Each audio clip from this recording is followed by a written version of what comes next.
Good evening, everyone, and welcome to another COSI Science Festival 2021 event brought to you by the Center of Science and Industry with our great partners from around Ohio and around the country. Today, you're in for a treat.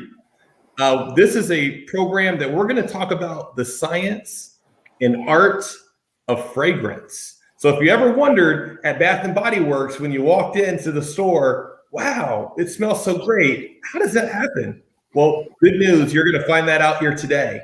I'm Stephen White, one of the vice presidents at COSI, going to be your moderator here today for this amazing conversation that we're going to have with two of the leading experts around fragrance in the world. And so I'm going to introduce them very briefly here, and then we're going to talk about a little at-home way that you could get involved from the comfort of your own home tonight as part of the COSI Science Festival. So let me introduce our distinguished guests here today. And I'm going to start with Joel and introduce a little bit about Joel's background, because I got to tell you, these two individuals, unbelievable in their background and work. You're going to hear all about it in their career paths and how they came to where, how did they end up doing this amazing work? So first, let me introduce Joel, one of our first guests here today. Joel Burdick is currently vice president in the product integrity function at Bath & Body Works, and his leadership responsibilities include scientific advocacy and engagement and developing strategies in support of product risk mitigation for all product categories. That includes personal care, home fragrance, gifting, and accessories. And he's held various leadership roles in multiple industry trade organizations, including being a current board member at the Household and Commercial Products Association. Wow, that's a lot, Joe. That's incredible work. Prior to joining L Brands, Joel worked at ST Johnson and Sons Inc. as a toxicologist responsible for product safety in the home cleaning category. And he's got his BS in chemistry from Juniata College, as well as his PhD in pharmacology, toxicology from Duquesne University. Joel, I got to say, I'm excited to hear what you have to say about the science and art of fragrance here today, as is, I know, our audience. Before I introduce our next guest here today and our distinguished scientists, I want to encourage all of you to ask questions. We're broadcasting live right now on Twitter, Facebook, LinkedIn. If you have a question, please put your question into the chat. We're going to be collecting those throughout this program. And don't worry, at the end, we're going to ask those questions directly to Joel and to Benedict, who I'm going to introduce next. Another one of our distinguished scientists here, Benedict Braun. Incredible work. I'm just looking here. She is the vice president of product and fragrance development for Bath & Body Works. And in that capacity, Benedict is responsible for a wide range of creative initiatives, and she is currently dedicated to the success of the men's category. Benedict has earned recognition in the fragrance industry by leading and creative execution of some of the most successful scents in Bath & Body Works portfolio. Incredible.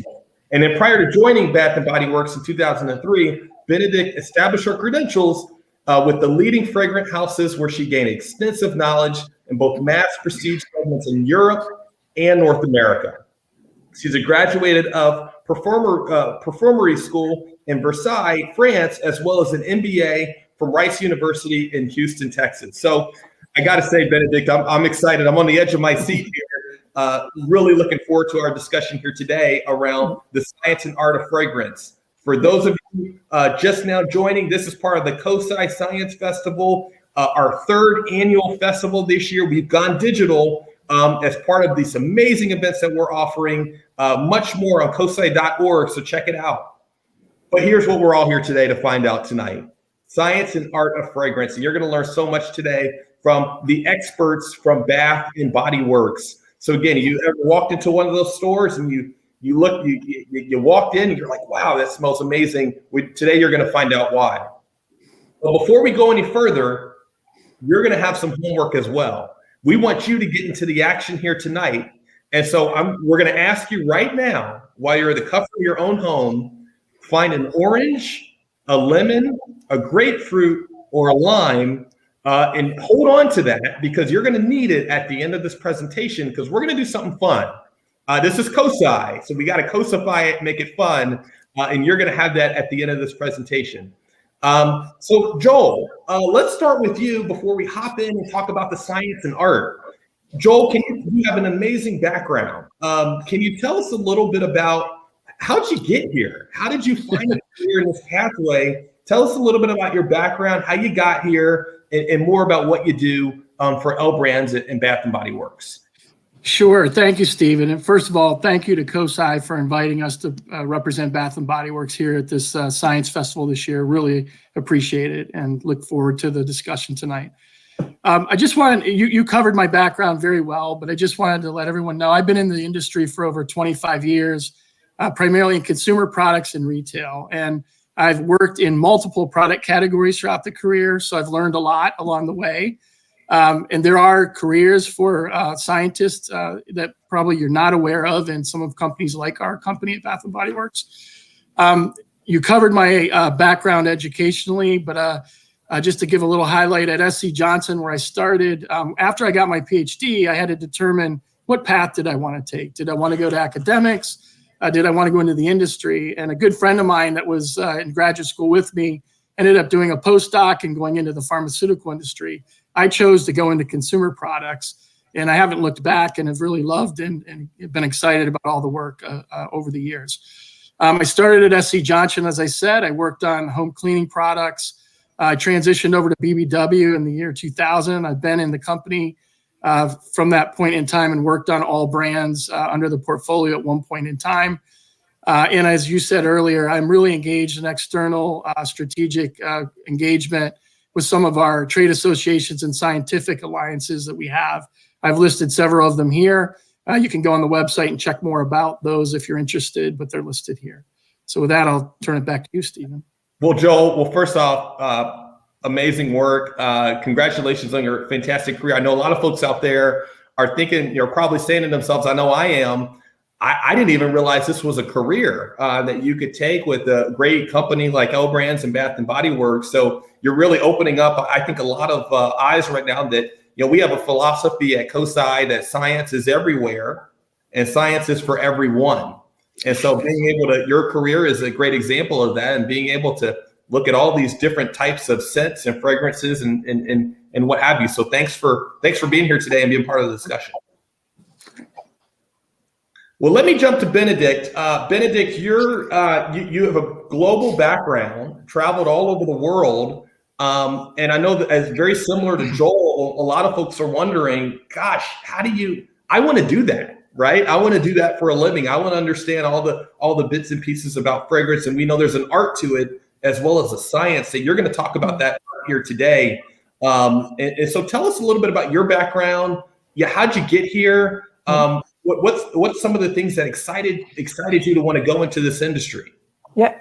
So today, as you mentioned, I'm part of the product and fragrance development. So that's really the team, because it's quite a large team at Bath and Body Works that is really influential in the scent design. So then, of course, the next question is, how did you get there? How did you know you wanted to work, in the fragrance industry? And really, it started when I was a kid, and it's quite a little bit of a fun fact. My mother would go shopping and take me with her, right? And I grew up in France, so she would go to buy her cosmetic and fragrances in a perfumery store, boutique at the time. And it was customary to, once you have completed a purchase, the sales associate would say, which fragrance would you like to wear? And you could choose anyone in the store, and she would spray you with the fragrance, and you would leave the store smelling good.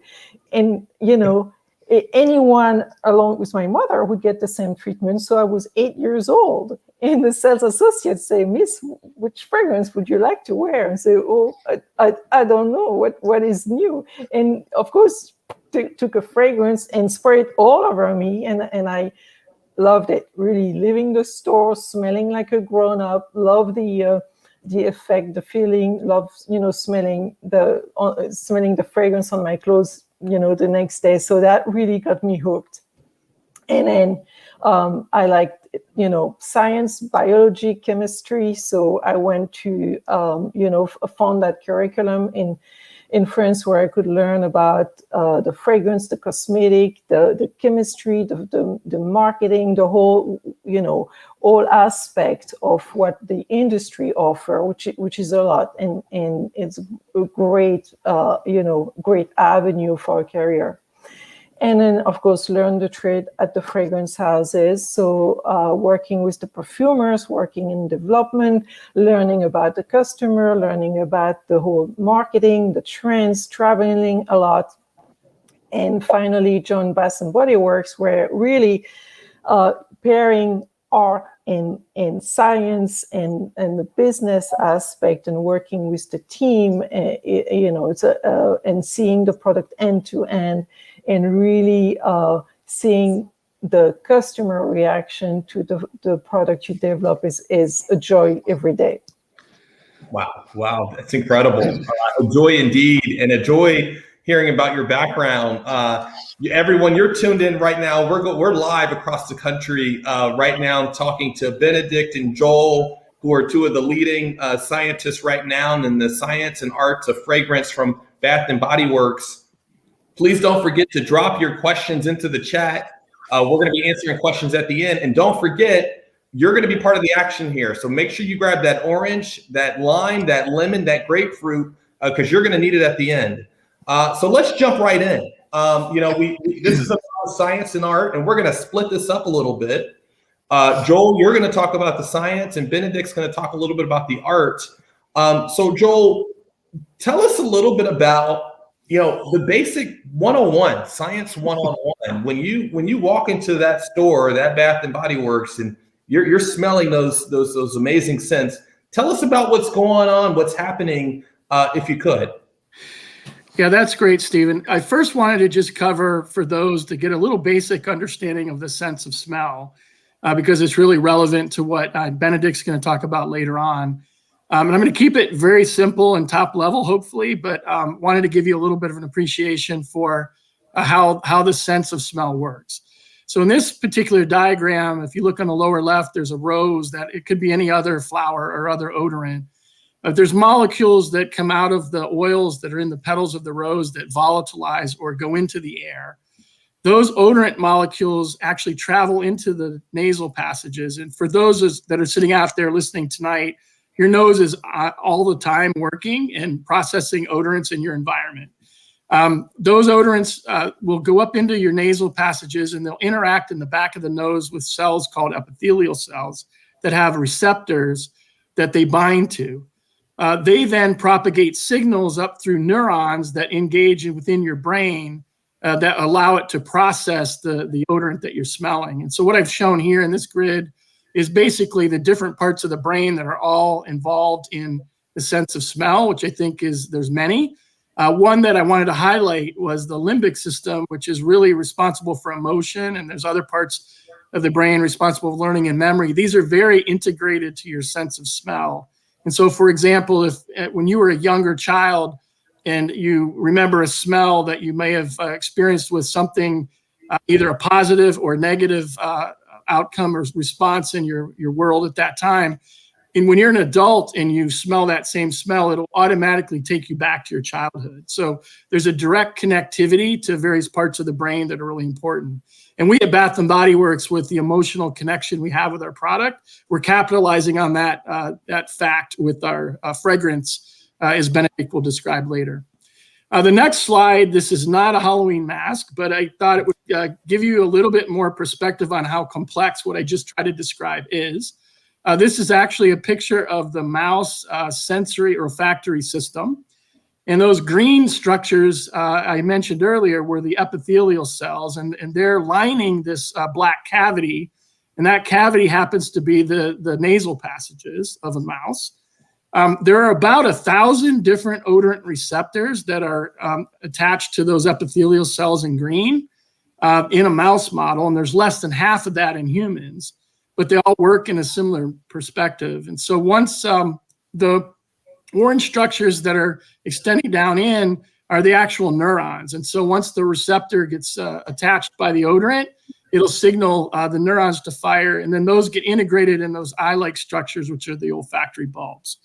So a fun fact is, I talk about the sense of smell being completely underappreciated, because a few years ago, there was a survey done on young people. About half of them would rather give up their sense of smell than their latest technology, which is interesting. And probably a higher percentage today would say that same thing.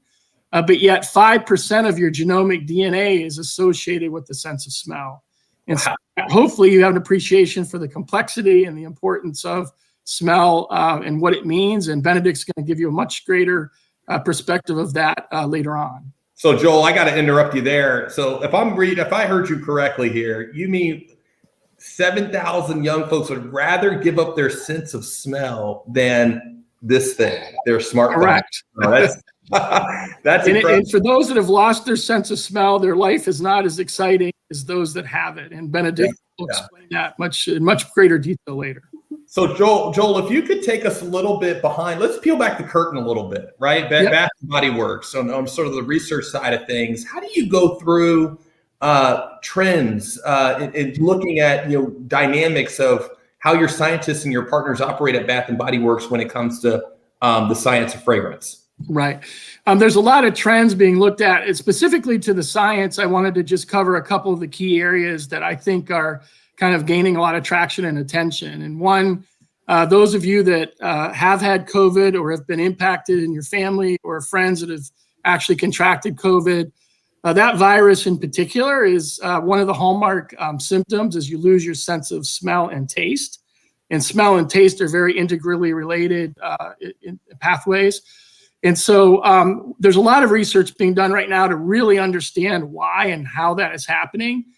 The latest that I've seen on this is the neurons themselves are not directly impacted, but there are support structures called sustenacular cells that support the neurons and provide nourishment to it.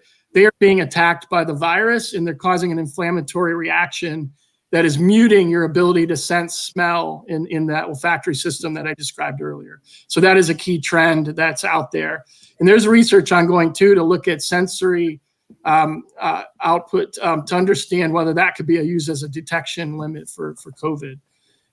There's another area of science that is relevant to us that's involved with any industry, but in particular scent research, is this idea of transparency. There's a lot more transparency out there on science, and we as scientists are failing to communicate those things in an effective way. So we in the industry are working very hard on that because fragrance is very complex.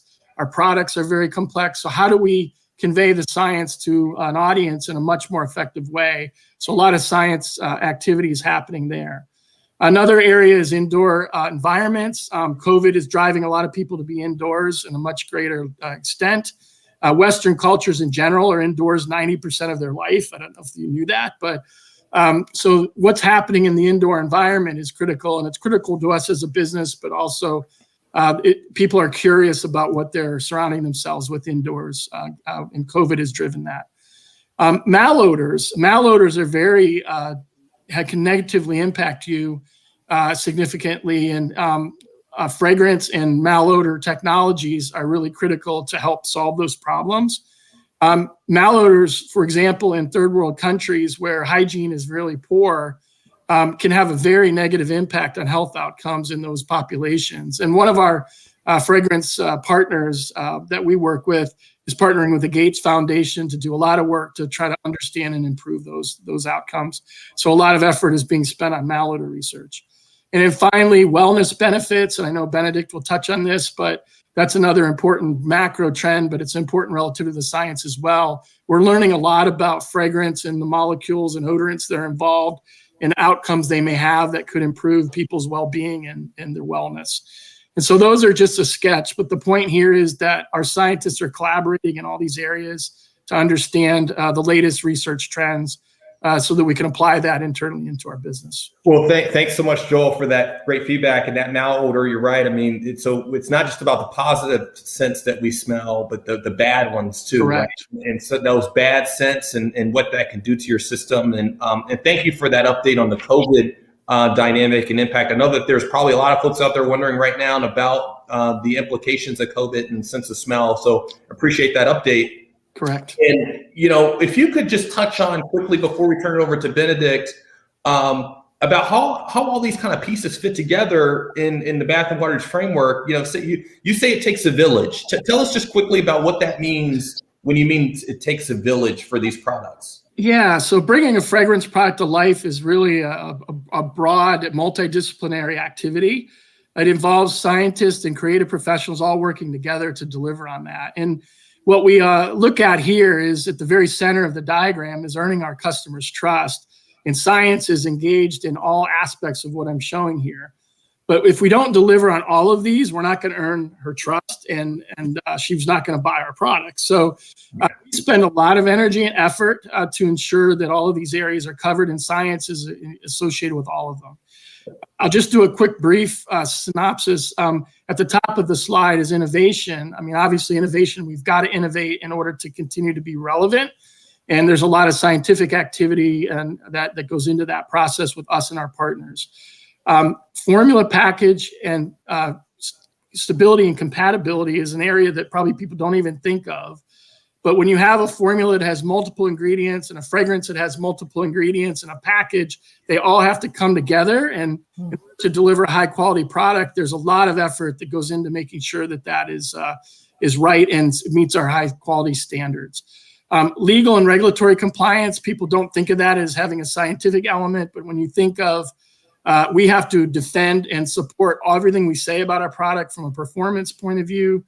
And the regulatory landscape is becoming more and more complex, and the chemistry is very relevant. There's a lot of restrictions and bans now being placed on chemicals that are used in formulas. And so there's a lot of complexity there. Human health and environmental stewardship, we want to be good stewards of both. Our product has to meet our high standards as well as our environmental standards. So there's a lot of scientists in our organization devoted and working on that. Packaging science, we are a fast fashion retailer that delivers really compelling product. And so packaging engineering and partnerships we have throughout our supply chain to deliver on that is critically important. So there's a lot of science that goes into that.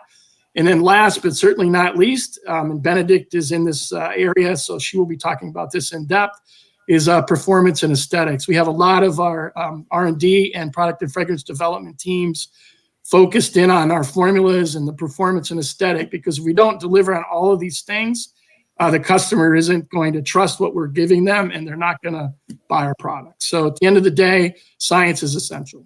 Well, it is essential, and thanks for that overview. It does. I mean, Joel, you're not kidding. It takes a village. There's so many different components to what it takes. It's different positions and people coming together to make these products a reality. So thank you so much, Joel. And I want to shift gears, Benedict. Joel talked about, you kind of teed it up there at the end. It's much more than science, right? There's an art component to this about how you develop your products and how it relates to people. Can you tell us a little bit about what you mean when you say that there's an art behind how you develop your products at Bath and Body Works and deliver it to mom and dad and families out there across the globe? Yeah, there is an art behind that, and that's the art of the perfumers and being able to blend those ingredients. But really what we can say is that the art and the science are really intertwined, right? So there is the science behind the raw materials, the beauty of the raw materials, the quality of the raw materials, whether it's, in the procurements of the natural or the extraction and refining and making sure the quality is there, or whether it's in the synthetic material, which are really as important because they are as innovative and there is a lot of research and really cutting edge research that is behind that. And then, of course, all those beautiful ingredients used by the perfumers to create and to express olfactively what, Bath and Body Works would like to convey, whether it's the next season or the next year. So that's the very interesting part, is to be able to shape a fragrance and give it an olfactive identity that represents, we start with a concept, an idea of where we would like to go.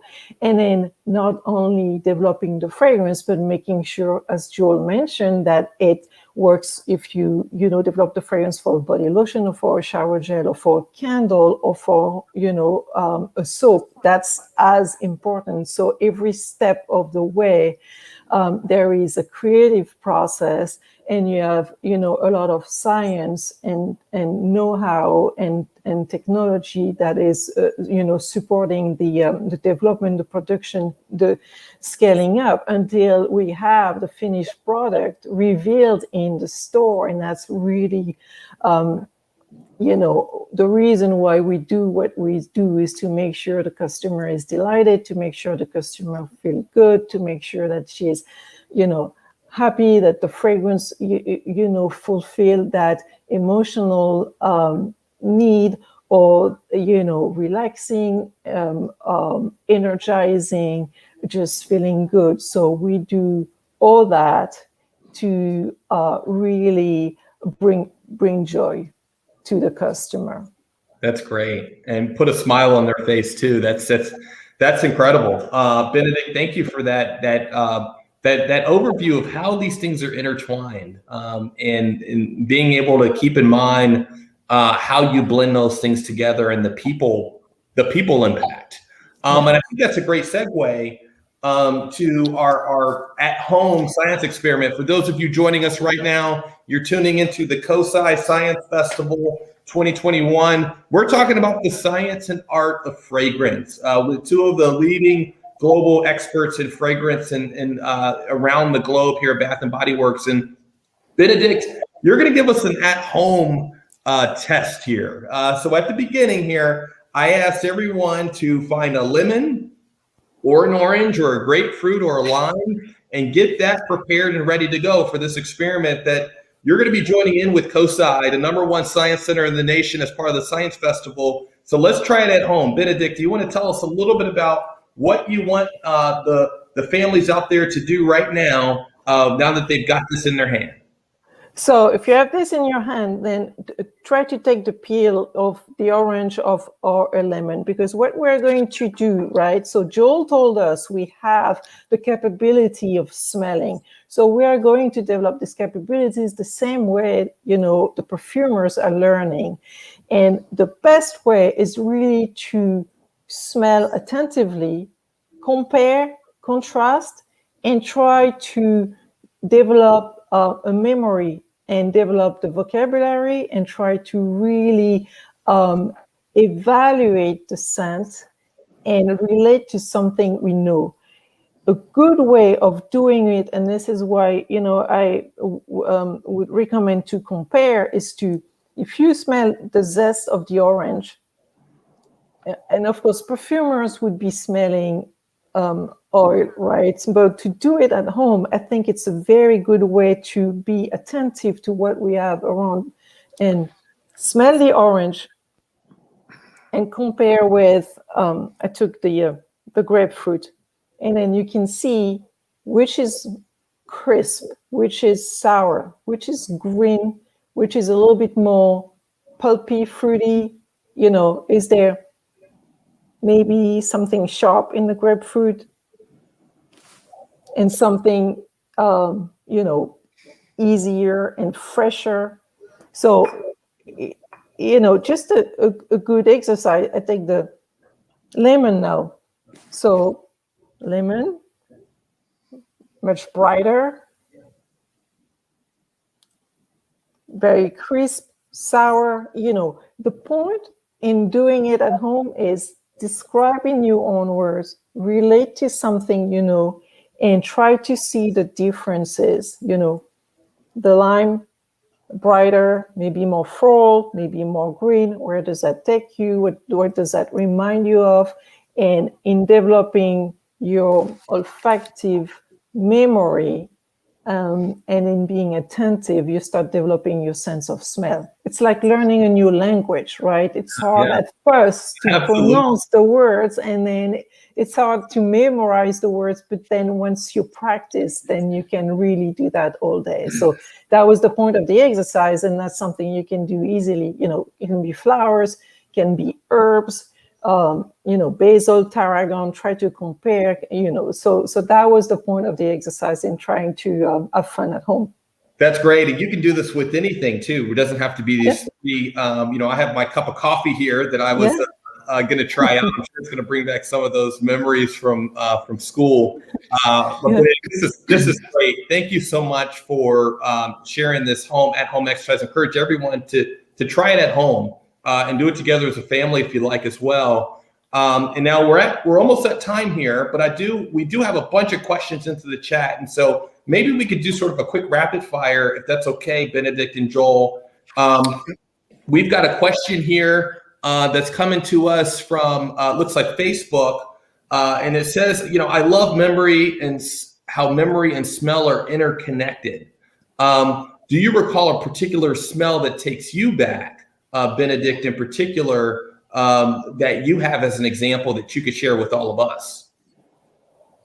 So, memorable example from childhood, there is a certain type of wood which to me totally reminds me the house of my grandma, and so it's every time I smell it, every time it's bringing me back there.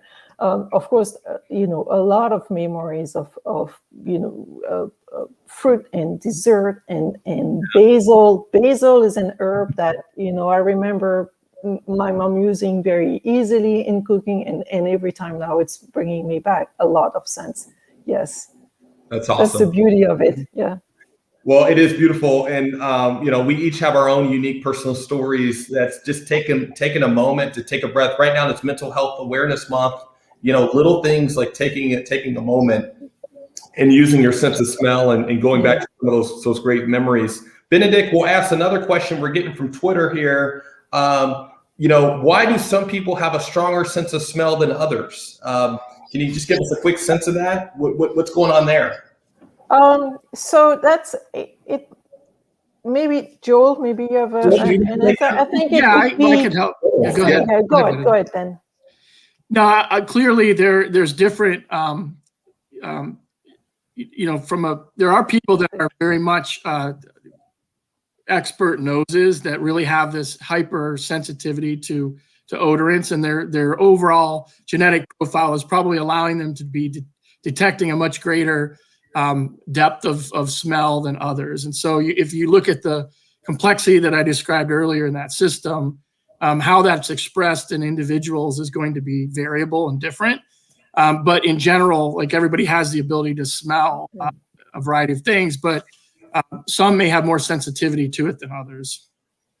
Got it. Well, fantastic. Well, we've got a bunch of questions, but we've run out of time. I gotta say, Joel, Benedict, thank you so much. I know coming into this, a lot of folks have probably said, wow, there's these amazing careers out there that we could pursue. They have a new understanding of the sense of smell and the art that's tied to that and those products. On behalf of COSI, thank you both for taking time to be part of the COSI Science Festival. We really appreciate it. And for each one and every you tuning in, don't worry, there's more events happening now until Saturday for that big science celebration. Check out that calendar on cosi.org. You're going to see all those great events. And don't forget, COSI is up again this year for the #1 science center in the nation. So please vote for us if you get a chance to check that out on cosi.org. I'm Stephen White, one of the vice presidents of COSI. Thank you again on behalf of the COSI team. We look forward to seeing you at our reopening on June 3rd in person. Thank you so much and have a wonderful evening. Thank you for the opportunity. Thank you.